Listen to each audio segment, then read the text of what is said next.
Energize the solenoid valve and switch the airflow direction. The air lamp indicator confirms the airflow has been switched.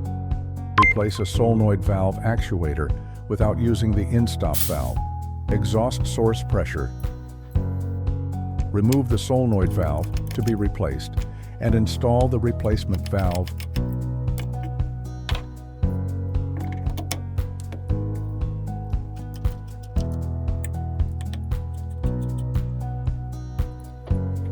Restore supply pressure. Solenoid valve replacement is complete. Replace the solenoid valve with the in-stop valve mounted. The supply air is cut off for only one station of the valve by operating the in-stop valve. At this time, the source pressure remains supplied. Remove the solenoid valve to be replaced and install the replacement valve.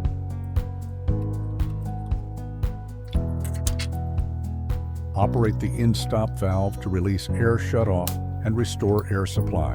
Solenoid valve replacement is complete.